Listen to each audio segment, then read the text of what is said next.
السلام عليكم ورحمة الله وبركاته. إن الحمد لله نحمده ونستعينه ونستغفره ونعوذ بالله من شرور أنفسنا ومن سيئات أعمالنا. من يهدي الله فلا مضل له ومن يضلل فلا هادي له. أشهد أن لا إله إلا الله وحده لا شريك له وأشهد أن محمدا عبده ورسوله. أما بعد.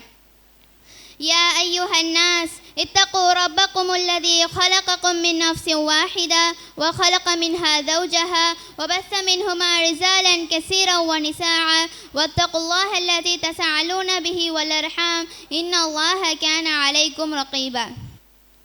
يا أيها الذين آمنوا اتقوا الله حق تقاته ولا تموتن إلا وأنتم مسلمون. அல்லாஹ்வின் சாந்தியும் சமாதானமும் நம் தலைவரான நபிகள் நாயகம் ஸல்லல்லாஹு அலைஹி வஸல்லம் அவர்கள் மீதும் அவர்களை அப்படியே பின்பற்றி வாழ்ந்த உத்தம சத்திய சஹாபாக்கள் மீதும் சஹாபிய பெண்கள் மீதும் இன்னும் குறிப்பாக இங்கு அமர்ந்திருக்கும் உங்கள் மீதும் என் மீதும் என்றென்று நிலவட்டுமாக என்று கூறியவளாக எனது உரையை ஆரம்பம் செய்கிறேன். இன்று நான் உங்கள் முன்னால் பேசுவதற்காக எடுத்துக்கொண்ட தலைப்பு தோல்வியே வெற்றியின் படிக்கட்டு. Failure is the first step to success. தோல்வி என்பது வெற்றிக்கான முதல் படி. இந்த தோல்வியை சந்திக்காத மனிதன் இந்த உலகத்திலே இல்லை. எல்லோரும் இந்த தோல்வியை சுவைத்திருக்கிறார்கள். சுவைத்தவர்களில் பலரும் தன்னை கவலையில் ஆக்கி கொண்டார்கள். இந்த தோல்வியிலிருந்து பாடத்தை எடுத்துக்கொண்டவர்கள் வெற்றியின் பல படிகளை அடைந்து வாழ்க்கையின் உச்சத்துக்கு சென்றிருக்கிறார்கள். அப்போ ஒரு சின்ன தோல்வியை பார்த்து ஒரு மனிதன் தன்னை மாய்த்து கொள்கிறான். ஆனால் அந்த தோல்வி கொடுக்கின்ற பாடம் என்னவென்று அவன் சிந்தித்தால் அதில் நாம் எங்கு தவறு செய்திருக்கிறோம், நாம் அடுத்த தடவை இங்கே செய்யும் போது இதை மாற்றிக்கொண்டால் அது வெற்றியாக மாறிவிடும். தொடர்ச்சியாக வெற்றி பெறக்கூடிய ஒரு மாணவனால் தோல்வி என்கிற அனுபவத்தை பெற முடியாது.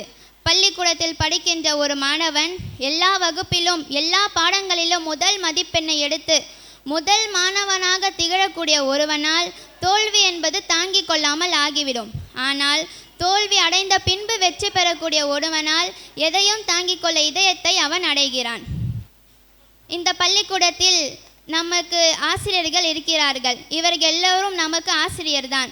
பஷீர் சார் நம்மளுக்கு ஒரு ஆசான் தான். இங்கே இருக்கக்கூடிய அனைத்து ஆசிரியர்களும் நம்மளுக்கு ஆசான் தான். ஆனால் இவர்களுக்கு எல்லாம் மேல் நம்மளுக்கு மூத்த ஆசான் இருக்கிறான். அவன் யார் என்று தெரியுமா? அவன்தான் தோல்வி என்கிற ஆசான். தோல்வி என்கிற ஆசான் நமக்கு 3 விஷயங்களை சொல்லி தருகிறது. ஒன்று, தன்னம்பிக்கை. இந்த தன்னம்பிக்கை ஒரு மனிதனுக்கு எப்போ வரும்னா, யார் வாழ்க்கையில் தோற்காமல் இருக்கானோ அவனுக்கு வராது. யார் வாழ்க்கையில் தோத்துட்டே இருக்கானோ அவனுக்கு தான் இந்த தன்னம்பிக்கை வரும். அப்போது ஒரு மனிதன் என்ன நினைக்கணும், நான் வாழ்க்கையில் தோக்கணும், அதில் என்ன அனுபவத்தையும் படிப்பினையும் எடுக்கணும், அப்புறம் நான் வெற்றி பெறணும் அப்படின்னு நினைக்கணும். இரண்டாவது விஷயம் விடாமுயற்சி.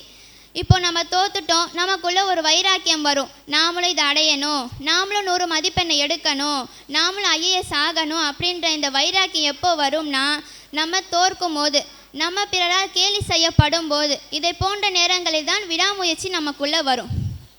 அடுத்து சொல்லித்தரக்கூடிய விஷயம் வளர்ச்சிக்கான வாய்ப்பு.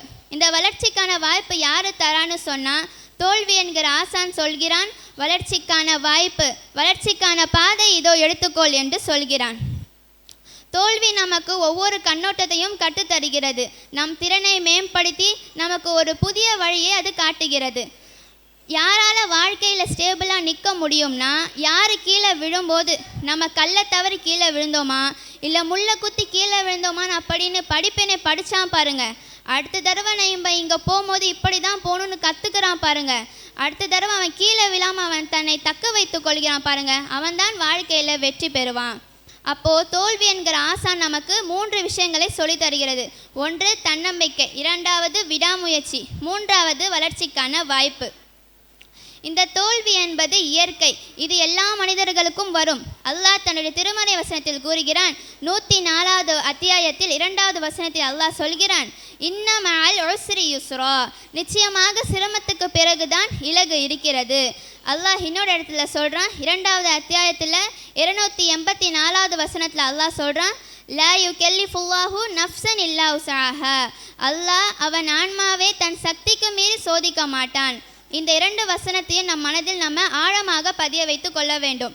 நம்ம தோத்துட்டோன்னா அதுலேருந்து அனுபவத்தையும் பாடத்தையும் நம்ம எடுக்கணும். அதை நினச்சி நம்ம கவலைப்பட்டு உட்காரக்கூடாது. அப்போது தோல்வி என்பது இயற்கை, அது எல்லா மனிதர்களுக்கும் வரும். இந்த தோல்வி என்பது தடை இல்லை, இது வெற்றிக்கு வித்திடும் படிக்கட்டு. கேட்கக்கூடியவராக நீங்களாக இருக்கட்டும், பேசக்கூடியவராக நானாக இருக்கட்டும், நம் அனைவரும் இதை உணர்ந்து செயல்பட வேண்டும். தோல்வியை கண்டு அஞ்சாமல் அதை நம் வாழ்க்கையில் நமக்கு களத்தில் போடக்கூடிய பூமாலை போல நாம் ஏற்றுக்கொள்ள வேண்டும். நாம் யாரும் இனிமேல் தோல்வியை கண்டு அஞ்சக்கூடாது. அதுக்குன்னு வாழ்க்கையில் நம்ம தோத்துட்டே இருக்கணும்னு அர்த்தம் இல்லை. தோத்தா அதுலேருந்து அனுபவத்தையும் படிப்பையும் எடுக்கணும். இதை உணர்ந்து செயல்பட வேண்டும் என்று கூறியவளாக எனது உரையை முடித்துக்கொள்கிறேன். வாஹிர் தவானா அல்ஹம்துலில்லாஹி ரபில் ஆலமீன். அஸ்ஸலாமு அலைக்கும் வரஹ்மத்துல்லாஹி வபரகாத்துஹு.